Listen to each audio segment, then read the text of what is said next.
They should really preface that. They should really preface that ahead of time.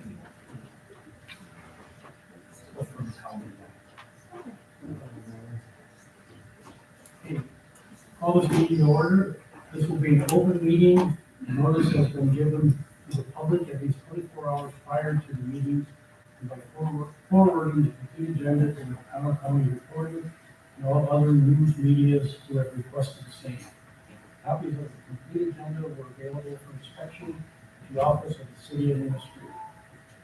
6 p.m. meeting of the committee of the whole with the following agenda.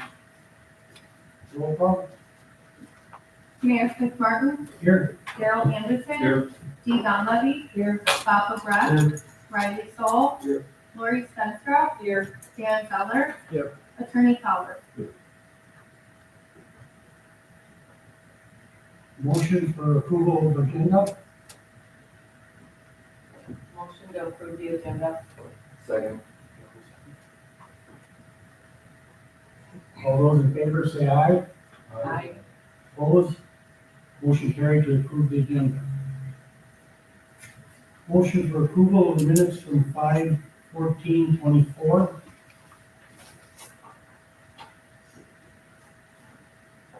It looks good, I'll make a motion to approve. I'll second All those in favor say aye. Opposed? Motion carried to approve the minutes from 5/14. Public input. Jack? Jack Carvin, 361 Van Dyke, manager of the Brothers Street down the road for my wife also, so. New member of the tourism committee. Last night we had a really good meeting. We would like to present to the city council the opportunity to switch from a tourism committee to a commission. In order, we could go through the presentation, but in short, 70% of the room tax funds are to be directly used for tourism. We would like the opportunity for those to come to the tourism committee. At that point, we would hire hopefully a marketing tourism firm, whatever term they want to call themselves, for the betterment of the city. I'm pretty certain we had 100% agreement on that. I went this morning to put it on for the agenda next week. Because we didn't officially take a vote on it, we can't go on the agenda for next week. So I would personally like for some of the council members to get us on the agenda for next week so we can make that presentation if at all possible. It's all positives. This is, I don't know how long we were there, 2.5 hours. They're long meetings, but they're good meetings. We're gonna get a lot done, so. There's a lot of opportunities. I've been barking my boss head for the last 10 years about this, so nothing's changed. The only real difference is the money theoretically is there now. I would have made the argument 8 years ago, we needed to find the money somehow. I believe something like this becomes a self-fulfilling prophecy. Those folks can work on grants, they can bring tourism to town. As a business owner, I've told you guys before how much money it brings into the restaurant. It's amazing. If people want us to hire their kids, the only way we can do that is if we have income. That don't be a secret there. So, it all helps. It can all be for the betterment of all. So, I guess my perspective, I think that some of the other folks have covered, the 10 core issues. They get funding from the county already. If we would decide to do this, any entity could rebid, so they could rebid it as a marketing firm. What would be nice is the commission would have control. You can't sink your teeth into anything if you don't have teeth. So I think it would give us some opportunities. But first meeting we went to, we were asked to do 5 fundraising ideas. Tourism committee shouldn't be doing fundraising. tourism committee should be doing tourism. And I think we can get that done, so I think there's some synergy that can work with some other departments, grant writing, et cetera, I don't know all the details, I actually don't know if I want to, but, I think there's a lot of opportunity, so, good luck. Thank you. Any other public input? Linda Curley, 1341 McDonald Street. Well, I own the 3 shops on Main Street, and I've been in tourism for several years now, and every year it ends up being where we would like to have our budget increase, and it's always not available.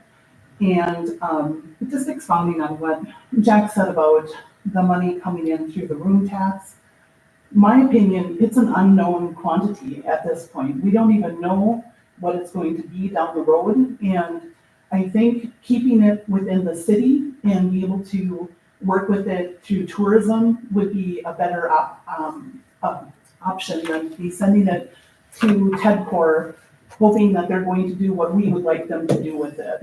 You know, and like Jack said, they can bid, TEDCOR could bid to us, and we could, pay them to do marketing.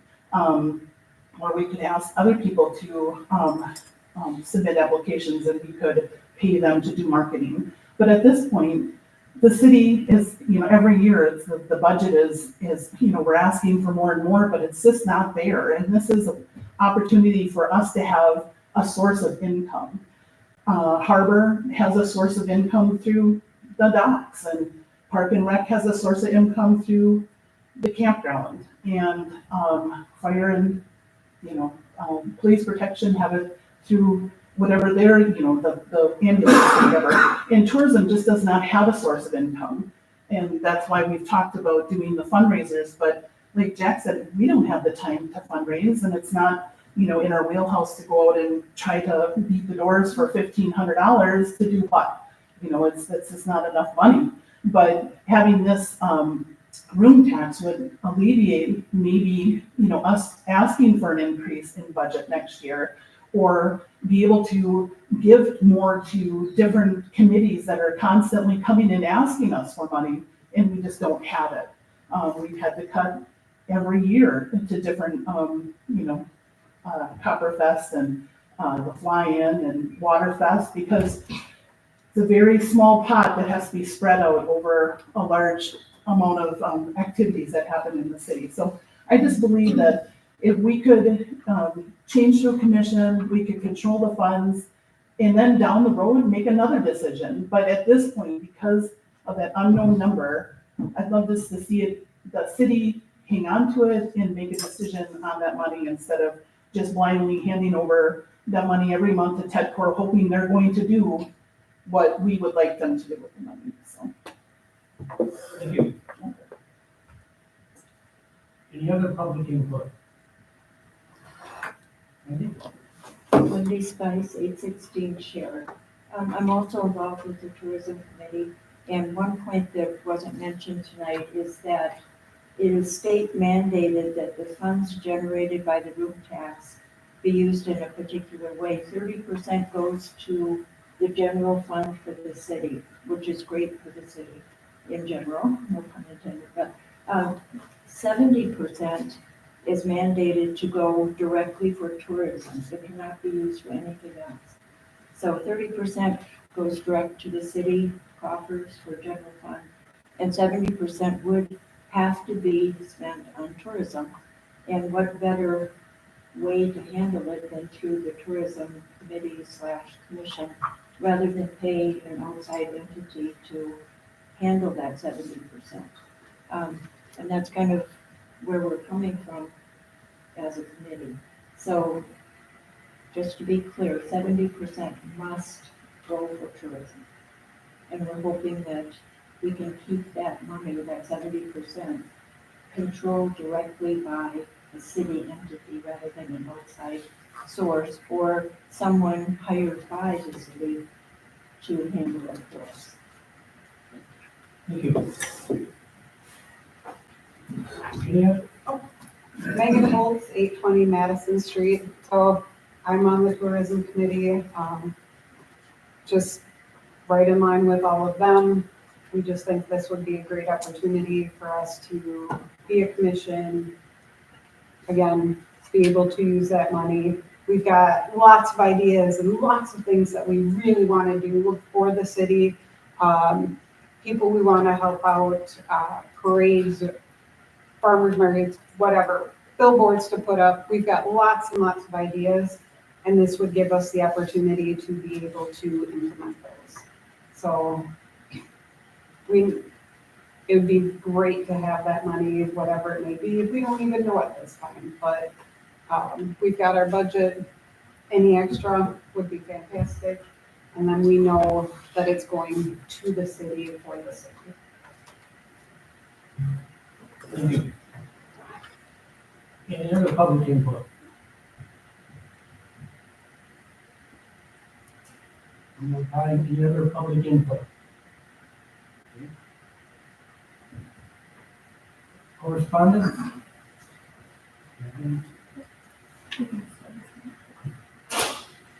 Scott? You ready? I guess so. Okay. Am I on time or did Jeff just skip over me? No, that was almost perfect timing. Oh, you're on time. That's fine. That's the first. All right. I'm Scott Cernak. I'm with Clifton Larson Allen. Do your yearly audit that's required. Kind of go over the financial results and entertain any questions or anything like that. So, I'm assuming everyone has the bound copy. So I'm going to jump around in this book. I'm just going to try making it as simple, I guess, as possible, as far as, because this is 78 pages. Obviously, I'm not going to go through 78 pages, but we'll jump around where I feel is good talking points and kind of go from there. So if you flip to pages 1 through 3, that's our independent auditor's report. Really, the key paragraph is the second paragraph there. And really what that says is that's a unmodified opinion. It's in our opinion the financial statements here in front of you present fairly. And we wouldn't modify anything there, and they meet all the standards that are set forth by the government county standards board. So it isn't, like I said, an unqualified or unmodified opinion. It's the highest opinion that the city can receive. So from that standpoint, like I said, we do everything in here to be correct. So we wouldn't have any modifications with these financials. So from there, everything from the audit went fairly well. As you can see, I think we were able to issue this in May, June, I guess. I mean, we were probably done in April and really close, and we just had to finish up in May. Yeah, May 8th we did it. So all the reports were filed with the PSC and the Wisconsin Department of Revenue. Again, everything went fairly well from our standpoint as your auditors for the audit. If you flip to page 12, kind of going to financial information here. This is a budget to actual of the city's general fund. And this is obviously your main operating fund. And you can see your total revenues for 2023 were $4,234,000. That's kind of in the middle of the page there. $121,000 over budget. With the city budget, their revenue to be. Expenses were $4,204,000, $129,000, just called $130,000 less than budget. There was a transfer in of $251,000 from various funds, meaning your net change in fund balance was a positive $282,000 for 2023, bringing your total fund balance to $971,606 at the end of 2020. So that's a good thing. You guys have been a little short, I would say, of your fund balance goals in the past couple of years. So right now, your unassigned fund balance is above the 15% of your expenses that is your fund balance policy. Your unassigned fund balance is $722,000, and your fund balance policy calls for about $710,000. So that's the first time in I think a couple of years that you've been above the fund balance policy of the city. And having a fund balance like that allows you for any case of emergencies, something breaks down, you gotta replace something, that you have some time, just like in the normal person in the savings account, you have some time to, some money to spend if needed on emergencies or, some revenue shortfalls that do happen. So again, your general fund balance, it's in a better spot. It's not great. It's not over 20%, but it is in a better spot than it has been in the past couple of years. Okay, so if you flip the page, I believe 8. We'll look at page 8 and 10. You can see that that's your balance sheet, and the first column on page 8 is your general fund, and you can see your total fund balance is 971. There is $150,000 of that is non-spendable. 100,000 has already been assigned for certain purposes, bringing your unassigned to 722 I was referring to. So again, your general fund is in a better spot than it has been in the past. You can see your debt service fund at the end of the year. That's the next column, has about 374,000, which is restricted for payments of future debt. Your capital projects fund at the end of 2023, which is the third column there, has $383,000. And then the fourth column, which this has been the kind of the talking point of the growing pains, I guess, of the city, is the tax incremental district number 4. And you can see that is in a deficit of $726,000. Okay, and we've talked on this. The utility commission has borrowed them $500,000. From a cash flow standpoint, and the next year's levy for that fund is $172,000, and the debt is now retired in TIP 4.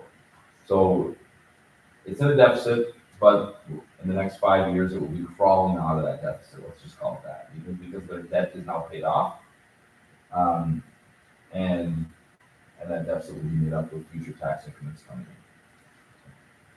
So the bleeding has stopped. Let's just call it that for the tax increment district number 4, and moving forward with that as well. Okay, you have various other governmental funds, which total $588,000. If you want to see in detail, that is on page, starting on pages 66 through 69 in the back.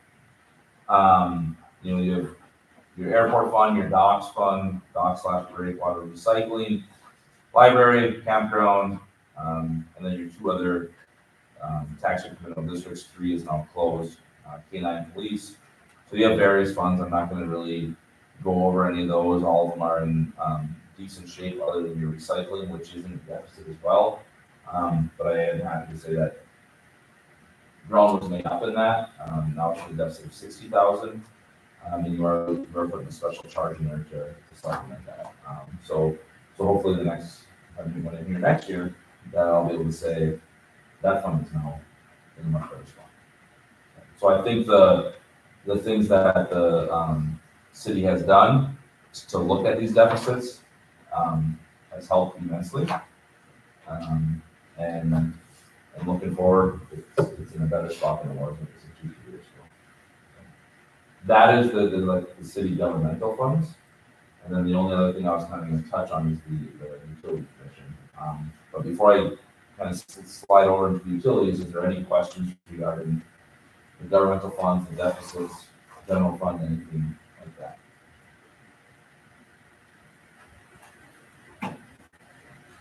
No? Okay.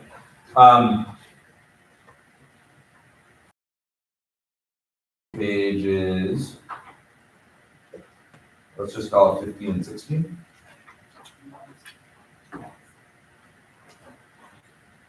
This is your utility, so your water and sewer utility, your utility commission here. Page 15 is your statement of revenues and expenses. You can see the revenue of the utility was $2.4 million. Operating expenses was just under $1.7 million, bringing your operating income to a positive $800,000. Interest income of $300,000, or interest expense, sorry, on your debt, $300,000. Interest income, which was great because the market was great in 2023. see what 336,000. And then if you look down, you have a transfer out, that's the payment to a tax that goes to the general fund of just under 200,000, bringing your change in that position to positive 712,000. Okay, that's a full accrual. You depreciate your assets. If you look at the next page, it's like, okay, you gave us the accounting terminology, but how does the cash flow? You know, do we have enough cash to pay our bills? And that's the next page on page 16 that I like to look at. On the top of the page, you can see that cash flows from operating activities and the net cash provided by operating activities is $1,342,000. What that is you receive money in from your customers, you pay your bills, you pay your payroll. What do I have left? And then that's about 1.3 million. As I mentioned, you have that transfer out to the city of almost $200,000, so that brings down about 1.1 million. And then your debt payments for the utility is what, 650,000. You know, so that brings it down to about, let's see, 1.3. Or $500,000, and you can see you did upgrade your capital assets, your infrastructure in the utility by about $500,000 as well. So, bottom line there, you can see that change in cash and cash equivalents was a positive $400,000 for the utility, and that's mainly due to the interest income of $336,000. So when you're looking at your utility, you're generating enough cash to pay your bills, pay your debt, and then you're also improving your infrastructure as well. You know, at a clip of about $500,000. So your utility is generating enough to do, I don't know, Jeremy, I don't know if you can say this, smaller projects. You know, $500,000 is still a large project, but it's still small if you're doing a lot of water and sewer mains as well. So the utility is in good financial shape as well. You can see your net position and in your cash at the end of the year. Report that, plus they've kind of helped the city's TIP district with that $500,000 loan as well, because they have sufficient cash.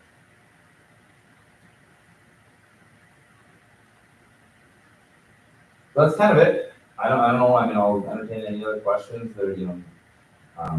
There's some internal control findings in the back. Those are normal for a city your size. Pretty much it says, we do this report. We have some journal entries when we come in to do the report. You guys don't probably have enough personnel in the office to have excellent segregation of duties. And those are the kind of findings that have been there for the past couple of years. But like I said, our goal working with the staff here at the city is to modify or improve some of those findings as well. So on the interim report, just kind of bottom line, what would be the biggest concern out of anything here from this case perspective? Okay. So your tax incremental district, right? And we've talked about that. The debt was structured that it was kind of, you had some big payments there. And the district wasn't able to, it wasn't generating enough increment to pay those bills. You were bringing in about $200,000 of revenue, and your expenses, your debt payments were about $500,000. Right, so you're short about $300,000. I'm estimating, but I know it's fairly close to that. Okay, so they had those payments, I think, for 3 straight years, Brittany, all right, remembering. So if you can remember that $200,000 of revenue, $500,000 of expenses, 1.5, $600,000, short $900,000 roughly. Those debt payments are now paid. So you will be generating an increment in that time you're in a hole. So your general fund kind of had to supplement it a little bit, utility did. That is done, but you still have to, let's just say, generate that increment to pay it back. There's nothing really from the city standpoint that you can do anymore on that. Unless you get some more development, which would be great. You know, that's it. The general fund balance is a little lower than I would like, but it's in a better spot. And then the recycling fund deficit, which the city is doing things to make it better. So like I said, all the things that I've seen, the city is making strides and improvements to get where they should be financially. But, and it's just monitoring that general fund monitoring the debt, because I believe the debt has now shifted from TIF district to the debt service fund, with the big debt payments. So the debt of the city stay the same, it's just the funding of it is coming from a different place. So I don't know from a tax wise, that's impacted your tax levy or not.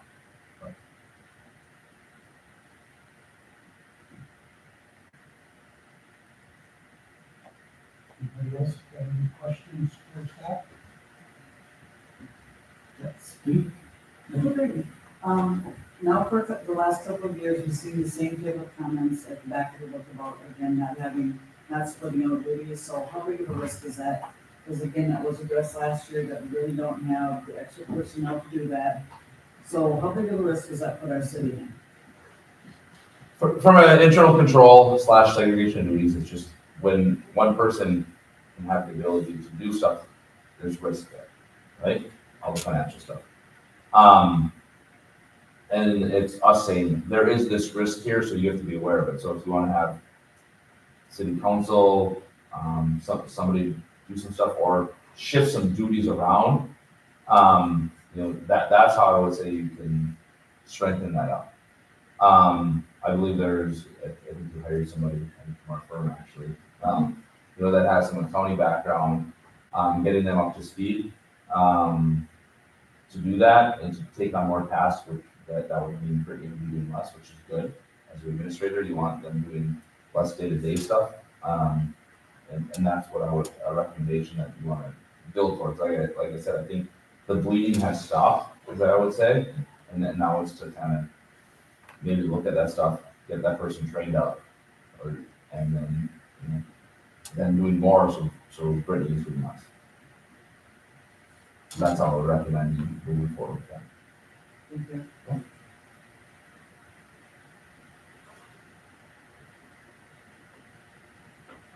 So you basically want the city to make changes to our policies. You want really more of our employees to be crossover trained. Does that help? Well, that always helps no matter what department you're talking I about. was just wondering. Yeah. Is that something that we should be looking at? Yes, when it makes sense, because again, when you're talking about financial duties, if you put somebody there to cross train, sorry, Jeremy, I'm gonna put you through there. You don't want Jeremy doing, high level accounting, so from a cross train there. We don't have enough people. And you don't want Brittany out plowing the streets. We don't have enough hire- if we can't hire people, so basically we should be changing our policy, making more training available for employees. Mhm. And doing things, no matter what the cost, so that the city has. And then there's times from a financial standpoint, it's like, okay, we're willing to take on this risk because to get over this risk, it would cost us this personnel, this amount of money. We're saying it's the money that we would put into this position is not worth the risk. Because we are a small municipality, we'll never be 100% perfect in their eyes. But we are working since I came in. There was a lot of things that needed to change, a lot of policies that needed to change, and then I got all new staff. So that is, maybe have to train them on their original jobs, and we are working towards delegating more and, switching those jobs around, but it will never be perfect, but we are working to get better.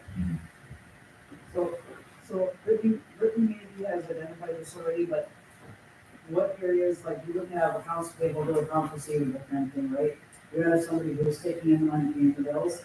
So what positions would she know, or how would the council know what positions really should not be shared, or should be shared? I mean, how do we identify that to make sure that we're making the best decision possible going forward? Oh boy, how detailed do you want to be on the answer? But it's not so much paying the bills versus seeing the money, is there proper oversight and with that, the person doing the bank reconciliation also doing all the accounting and also being able to do bank transfers and paying the bills and all that other stuff, right? So it goes deeper than that. The person doing payroll, are they doing the bank reconciliations? Or somebody, like if Brittany's doing the bank reconciliations, is anybody reviewing them? I don't know if anybody's reviewing them or not, but I would, and then she, so does she have the ability to make journal entries and all this other stuff? So when let's just say your administrator is doing the bank reconciliation, that's at the top, that's at the top of the food chain that's doing it. Versus if somebody else is doing it, she could review it, and that helps with that segregation of duties, right? So it's like, that's where you wanna get to, where your top person is not doing, you know, bank reconciliations, doing all the reconciliations, and they have the ability to do it in bank transfers and so on and so forth, because that's where the risk is.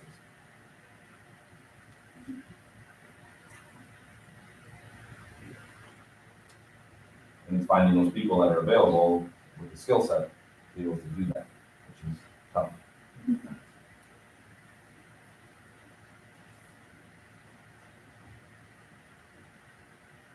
Any other questions for staff?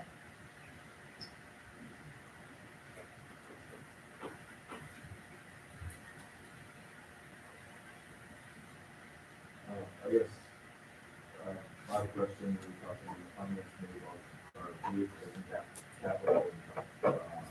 Expenditures, yeah, so we need a bunch of new vehicles and doing any insight as far as, is that something we're missing when we're looking at the big picture of our financial, how well things are doing? We need a bunch of vehicles that are, you know, so it's not really fully represented in the report like this, something like that. What I recommend is having a capital improvement plan. And this is what we need, this is how early we need it, this is how it's gonna cost, how are we gonna fund it? Okay, so if we need 5 plow trucks, you know, 1 fire engine, blah, blah, does that make sense to put that all into a borrowing and borrow and fund it all at once? Or saying we need a couple pickup trucks, a squad car, okay, how do we space that out that we can, you know, buy it every year and really do it through a levy process, through a capital improvement plan? And it's probably twofold with it, right? You're looking at what are our yearly costs, and hey, we have $150,000 a year, $250,000 a year, whatever it is. How do we divvy that up by year and stretch everything out to have a plan saying, okay, this truck needs to be replaced every 5 years. You know, fire engine maybe every 20, or whatever the standards say now. It's, you know, fire truck might be in great condition, but the standards say that it has to be upgraded. So, you know, squad cars from a police standpoint, that's probably every 2 to 3 years. And how do you fund it? And then you roll it into a big borrowing if it's a, you know, bigger piece of equipment, or saying, you know, how do we do it? That's my recommendation, is coming up with a plan. What do we need? How do we fund it? Can we do it year by year, or do we have to put a big borrowing together to do that? And then can we, if we're doing a borrowing, how do we pay for it? To smooth it out.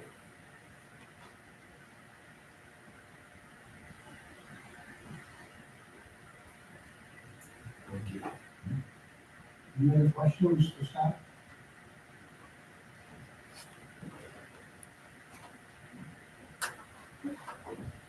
Thank you, Scott. Thank you. Thank you, Scott. You don't need me for anything else, do you? No, you can leave. Have a good night. Great rest of your evening. Yep.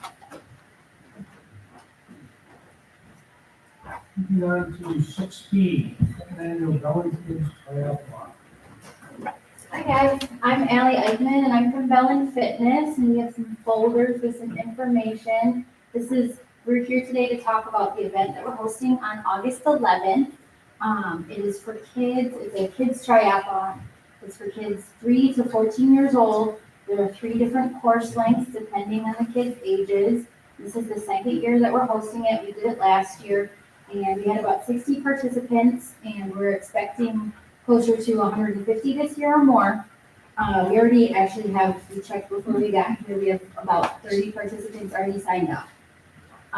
So it's a $10 entry fee. There are scholarships available for families who can't afford the registration fee. This year, 50% of the registration entry fees are going to a charity campaign called No Girl Without.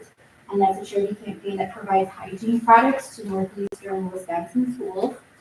Last year, 76% of our participants traveled from outside of Oconto County to participate.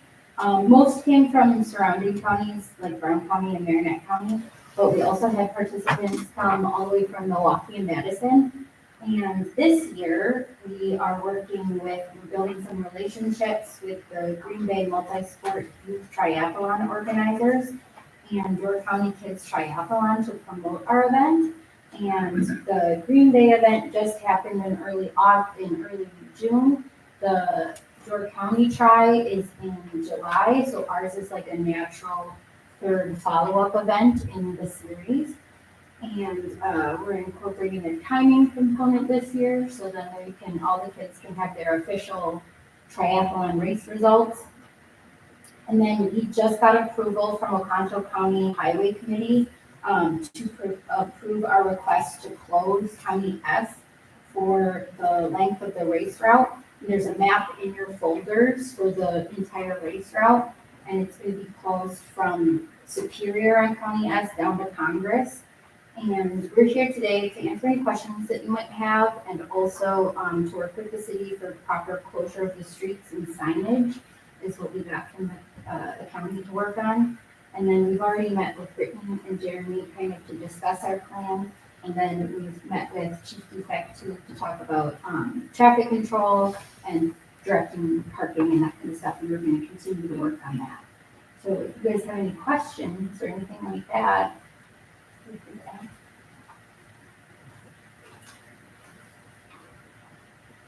Anybody have any questions?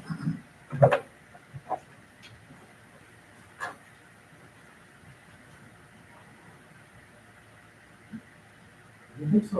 Oh, I'm sorry. Hi. So if you do have a family that is in need of your support, so how do they get a hold of, who do they get a hold of? I believe it's on it might be in there, but it's Casey Eich Ernest, and her email will be in there. They just reach out to her directly, and then we have scholarships available that will cover the cost of their entry fees. Yeah.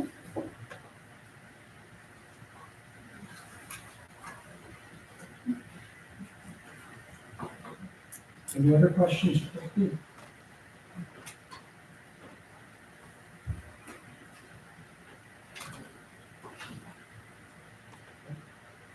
Thank you. Thank you, guys.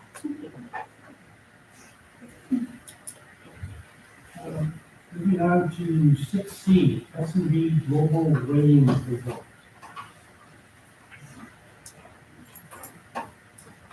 That was, I included that in the packet so you guys could review it. I'll also put it up on our website.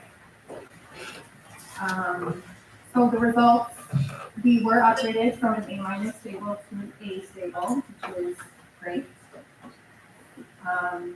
Couple key highlights. I'll read from it.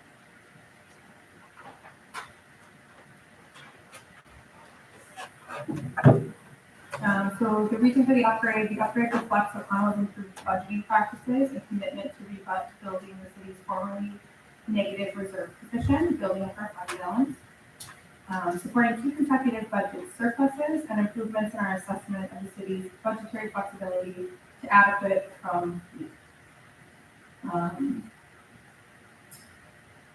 key priority of O'Connell's new administration is to improve the city's budgeting practices and general fund balance by applying more accurate assumptions for annual revenues and expenditures throughout all the budget meetings.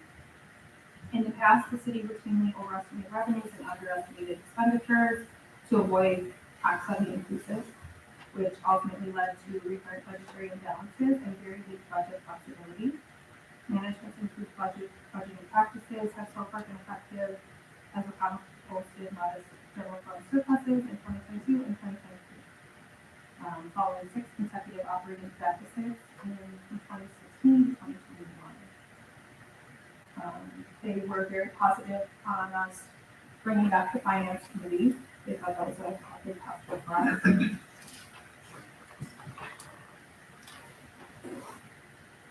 Some of the things to watch, some of the things you have to be aware of.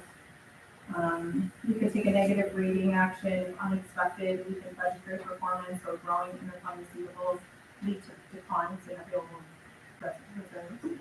A lower rating is also possible if the city does not appropriately budget for future debt service costs.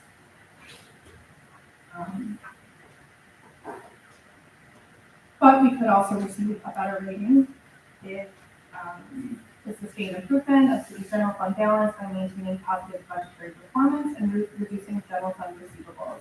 And upgrade is also predicted on accurate budgeting for future debt service payments.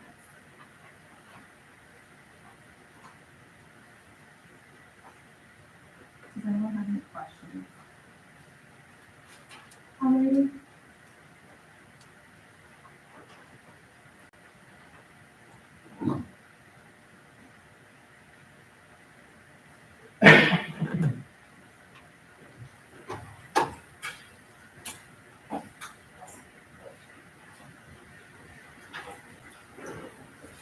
Any questions? Anyone?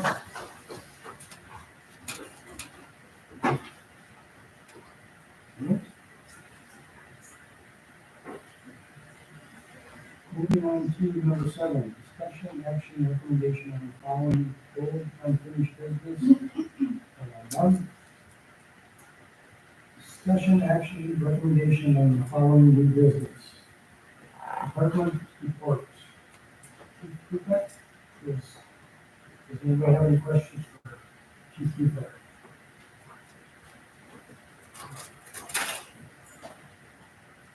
Can I talk about CopperFest real quick, please? Absolutely. Okay.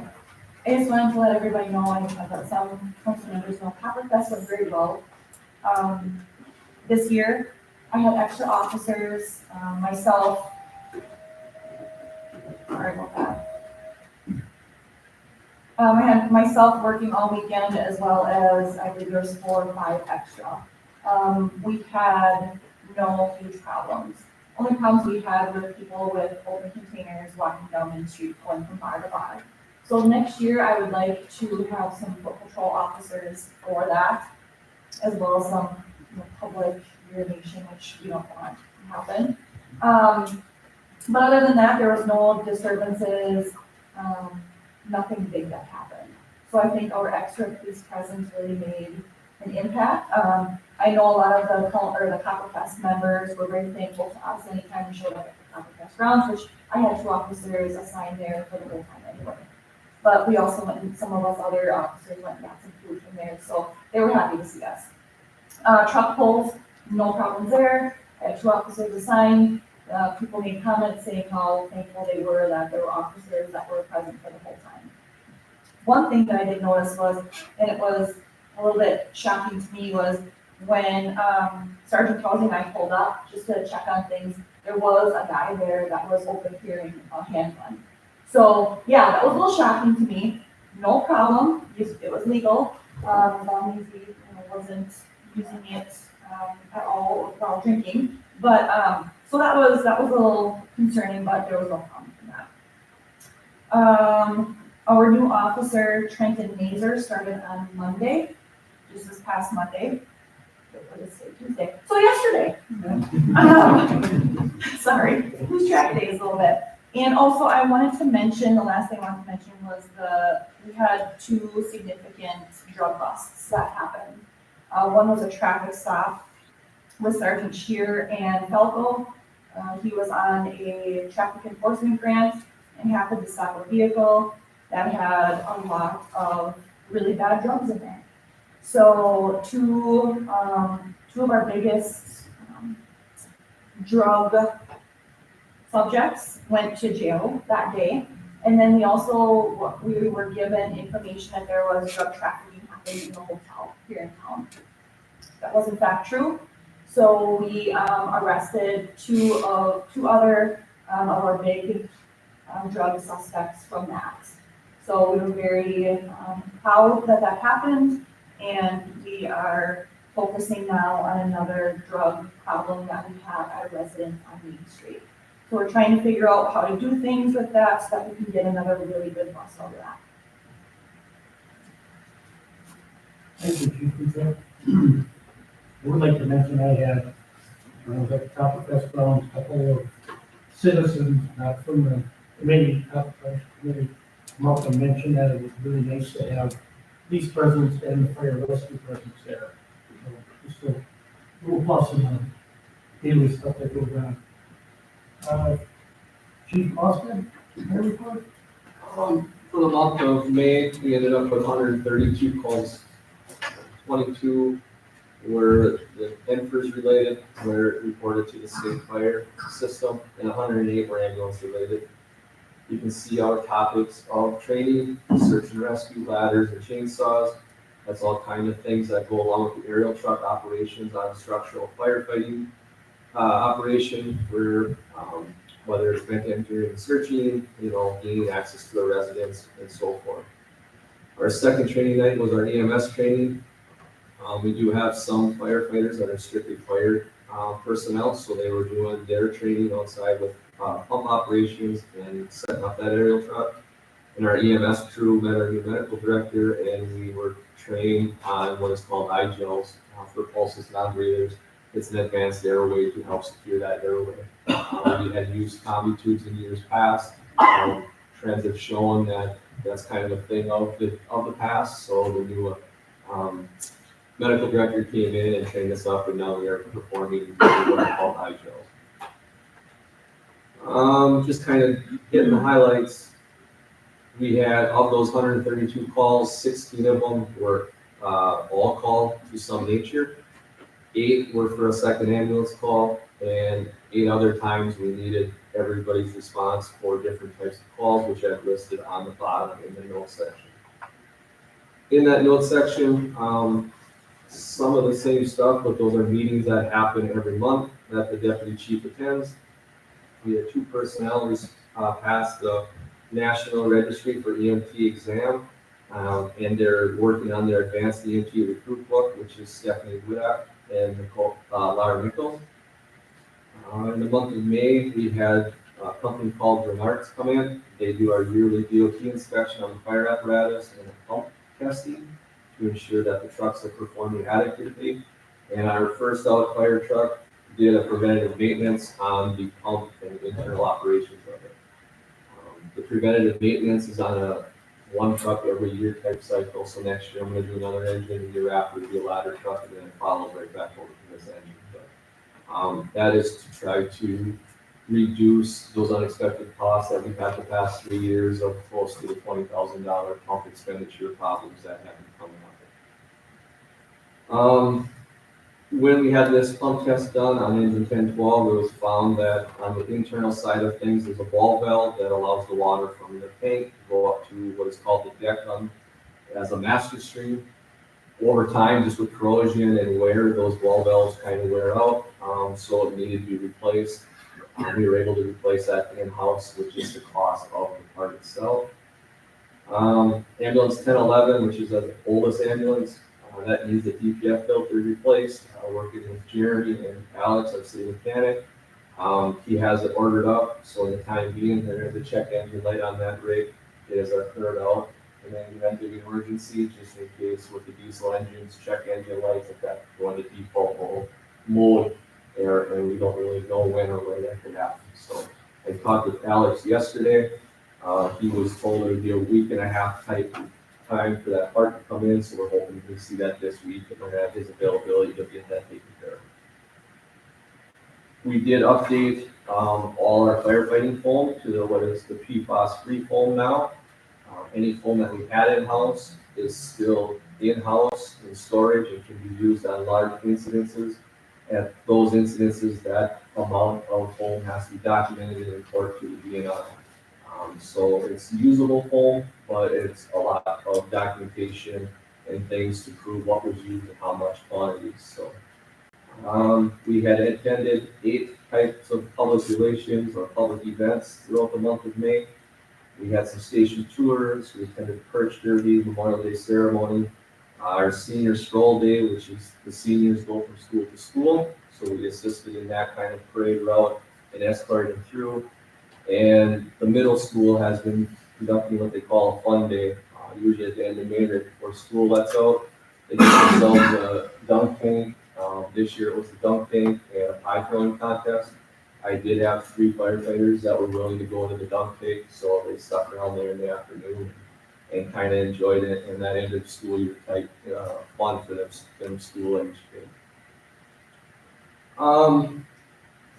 We also assisted the Park and Rec Committee and Park and Rec Department with cleaning up the play equipment after they had washed it, so it was very minimal on the fire department side. We just cleaned up some water and was able to spray things down. Last but not least, I also included the letter that we received recently from the state fire inspector about our 2% due audit that was done on March 30th.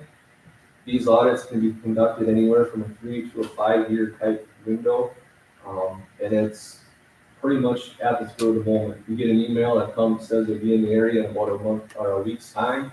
And what they do is they come in to confirm that we are actually doing our fire inspections to all our businesses in the city, that we are doing our mandated trainings that need to be happening and documentation of them to ensure that we are being as effective that we can with, say, public safety and public fire prevention material and information of spreading it. And last but not least, when we do all this stuff, we do receive money back in from the state, and that's to ensure that that money is being used appropriately. Real quick, in general, if you look at paragraph 2, it says we're in substantial compliance. So after that, I will obviously allow you to read that at your own leisure. As always, if there's any questions, please feel free to reach out.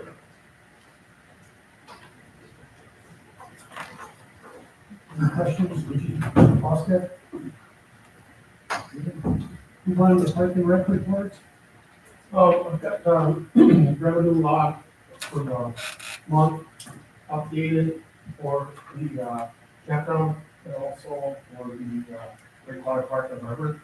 On the campground, you're gonna notice I hand wrote that we caught a mistake with some things we put in the wrong account. So that will be corrected and we get aware of it, so, otherwise, everything on there is at normal with the updated numbers since last month. We got, all of our summer kids, started on Monday, so hopefully now we can get caught up on stuff, because with the early spring, trying to get the campground going, trying to get the harbor going, you know, we had really 2.5 guys when I could be out there to help the other guys. So it'll help having summer kids, so we were just basically trying to get grass cut, pick up garbage, and keep the bathrooms clean, and then keep the ball diamonds prepped for all the games that started, in May. So hopefully with the kids here, hopefully they stick with it for the summer, and get caught up on a bunch of that stuff. Also, just a reminder that this weekend we did the Little League tournament, and the campground is sold out.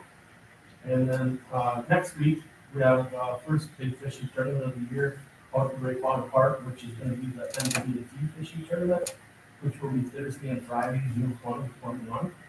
And then to follow that up, on the weekend, we have the Oconto Girls softball tournament, which will be on the 21st and 22nd. And then, as being the park director and also to speak for the Park and Rec Committee, I'd like to thank the 2 groups that helped with the beach cleanup and City Park Floyd cleanup. It was appreciated, and thank you everybody. Tony B, could you share the ball schedule with us so that we know when there's the tournaments out there, we can do some extra control in the area? That'd be great.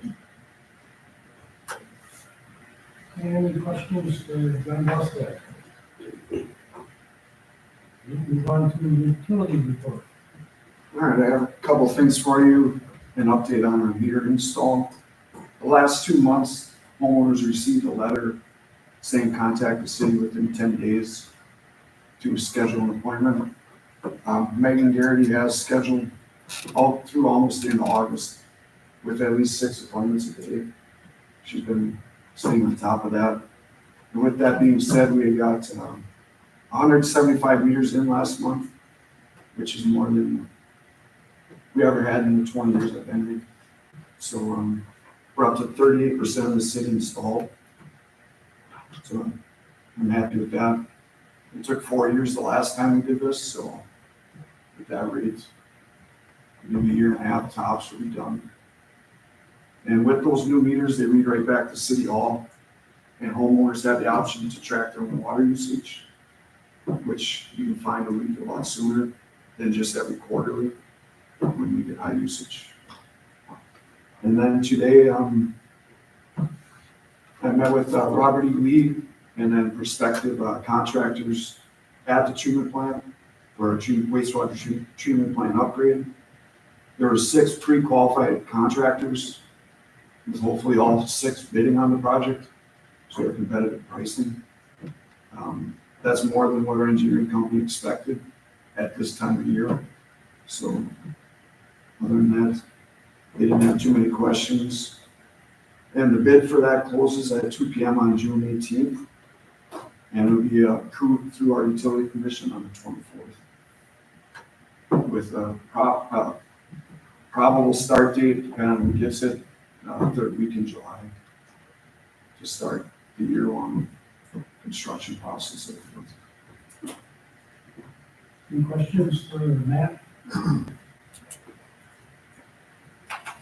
Yeah, move on to public works. You have my inspection report in front of you, any questions on that report, you can answer any questions. Outside of that, ordinance violations, it's about 122 days on violations. We try to get back up this week, there's obviously a lot of violations out there that have to be written up. And outside of that, with regards to building inspection, about 90 permits to date. And that's it. Any questions for Jeremy? We move on to the administrator's report.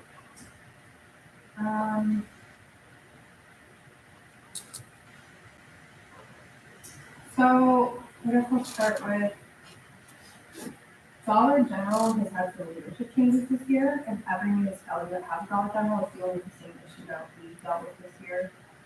They just turned in their liquor license Class A renewal. They just turned it in on on June 7th.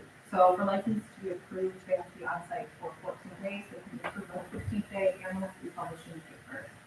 So the soonest we could approve this license would be June 22nd, Saturday, but that's the soonest date we could approve it.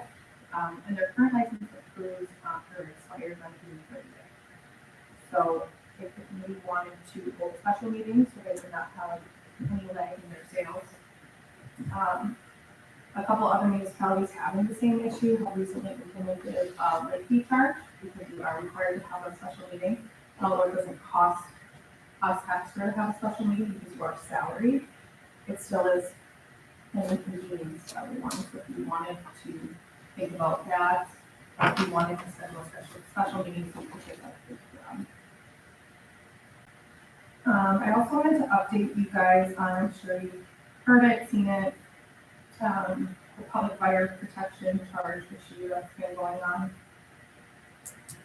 So the city has previously been only building parcels that have a structure, the public fire protection that you schedule with water utility bill.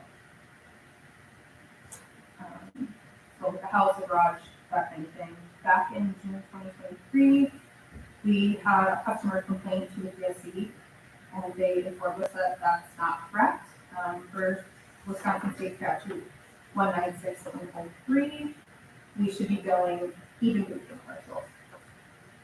So once we learned that, we are required to backfill 2 years. So we did that backfilling process, reviewed the statute very closely, and the statute states that if the person owns land that is located in the city, village, or town, and in an area in which the municipality has an obligation to provide water for public fire protection, if the person owns 2 or more parcels that are adjacent to each other or divided by only a roadway, brook, creek, or stream, the municipality may bill that person for only 1 parcel. Many property owners own multiple parcels that are adjoined. They're already getting that charge on the utility bill, so we would not bill them again. So we did that. We built about approximately 75 people got that back. So Bria had actually started that process before she left. She moved on to a job that she went to college for. Megan took over and she did a great job jumping in, finishing up the process. The 75 backfills went out on November 9th of 2023. At that time, we thought everything was done, the complaint was solved, everything good, moving forward. The same resident that had complained again, saying we still were not in compliance. And that the PSC representative we were dealing with, they wanted to do one. So we were dealing with someone else, and this new representative, Scott, stated that we were correct in our interpretation on the state statute. However, the city's tariff through the PSC that the County Utility Commission approves is more strict than the statute. It does not allow for that wordage of the adjacent lot. So we should be billing every single vacant parcel living. So when we learned this would be approximately 250 to 300 parcels that we need to backfill for the 2 years. So we brought it to the Utility Commission because we've never done this before. The Utility Commission does not want to do this. They don't feel that it's fair to the residents or the city property owners. So they have passed to amend the tariff retroactive to January 1st, 2021 to try to avoid backfilling these properties. Scott at the PSC said, nope, you absolutely cannot do that. You need to backfill for 2 years and you can start the process of changing your tariff so you don't have to do that. So we are in the process of changing our tariff so we don't have to do that moving forward. But right now we're actively in the process of trying to avoid having to backfill. For example, the Sportsman's Club has about 5 to 7 adjoining vacant lots. That would be, instead of getting $41 a quarter charge, they would be getting $205 to $287 a quarter charge for vacant land. So the Utility Commission and Frank and myself are trying to work with the PSC. We did have a meeting with their legal team, and now we're waiting to hear back from Public Affairs. Kind of see if we have any options to avoid that, because we don't feel it's fair. We don't want to charge city property owners that. Just so everyone knows, we're not ignoring the situation. We are actively looking for a solution to try to protect our city property owners against it. And a lot of information, but that's what's going on with that. And then just Canine Falco's fundraiser, the cornhole tournament is supposed to be in June. They are moving it to August. And just so everyone knows, the Canine Fund is not funded by taxpayer dollars. It's strictly funded by donations, so that event is very important to that fund. We have noted it's going to be moved from downtown out to Copper Festival. Correct. Any questions for Brittany? I have a comment. I think that's pretty huge that you guys are fighting for the city owners and not just taking the first no and moving forward. And I think that almost needs to be brought to the attention of a lot of people that you guys are actively working on this, trying to not get those additional backfills. So I think that's huge and you guys are doing that. Yes. Is there a certain date this needs to be reconciled by? I'm sorry, what? Is there a certain date this all needs to be reconciled by? The PSC issue? We did have a timeline on when we needed to backfill, but that was before we started this appeal process, if we want to call it that. So the deadline is extended because we are actively looking for changing it. So we don't have a current deadline on when this needs to be done. It just will depend, I guess, on what Public Affairs is going to tell us. And if they come back and say no, that we have to backfill, what kind of revenue would that mean to the city? Between 100, not to the But it goes city, to- I'm it sorry. goes to utility, correct? Yes, it goes straight to Right, utility. but what kind of revenue would be? Between 150 and 160,000.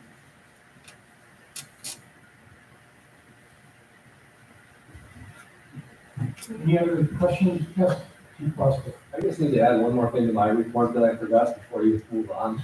So I need an extension on my time limit, please. But in all seriousness, what I did forget to mention is unfortunately I had a career member resign effective last Friday. And at the same time, I have another member that is out on baby leave. So I'm operating with 2 people down. So you may see some increase in my overtime with shifts being covered. I'm doing everything that I can, covering shifts when I can, how I can, along with trying to see if any paid on call are willing to come in and operate and work on some shifts. But as we all know, paid on call have their career jobs to go to and their whole family life, so probably the last thing they're gonna wanna do is spend 12 or 24 hours at the fire department on top of it. But the options are going out there to see if there is that interest level, but just to give you a heads up, and hopefully as soon as tomorrow, you're gonna see the posters going out for the career firefighter position. Thank you. Any other questions? Moving on to 8B, approval of appointment of Ashley Geller to the tourism committee as a non-voting advisory member for a two-year term ending May 1st, 2026.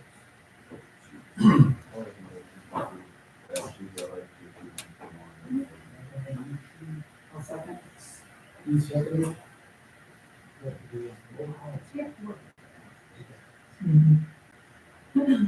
Daryl Anderson. Yes. T. Donlevy. Aye. Bob LaBrus. Riley Stoll. Aye. Lori Stenstrup. Dan Zeller. Moving on to 8C, approval of low bid for Spies Road reconstruction project.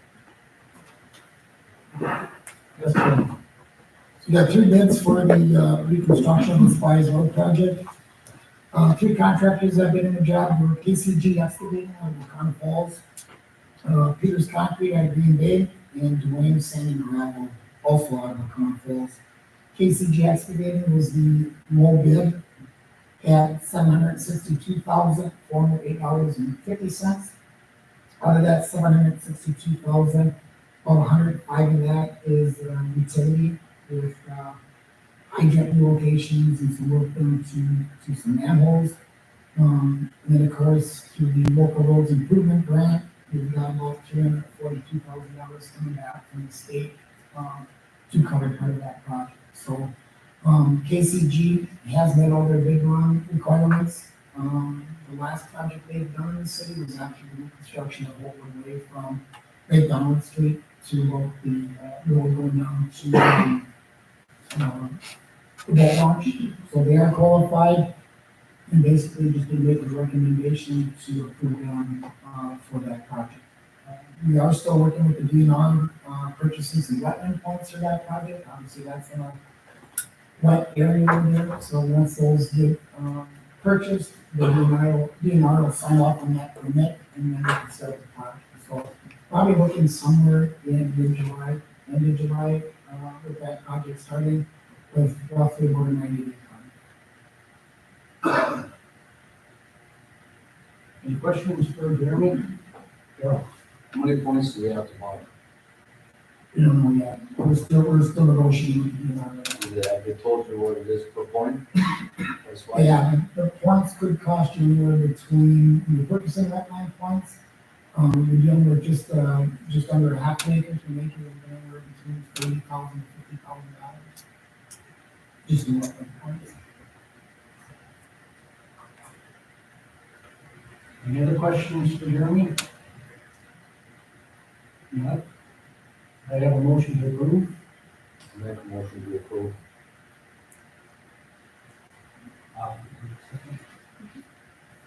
T. Donlevy. Bob LaBrus. Riley Stoll. Lori Stenstrup. Dan Zeller. Aye. Daryl Anderson. Moving on to number 9. Committee may vote at approximately 7:08. We in closed session pursuant to notice duly given and allowed by Wisconsin Stat 19.85, Tier 1, Tier C, Wisconsin Stat 19.85, Tier 1, Tier G, for the following items. Seoul versus City of O'Connell update, and an update on city attorney. Second. All in favor, say aye. Aye. Or no? Opposed? Motion to go into closed session.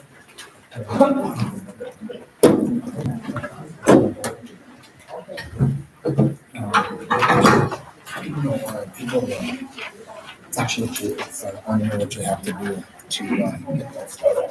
That we're all about transfer station, and this actually has to be provided by the DNR's license.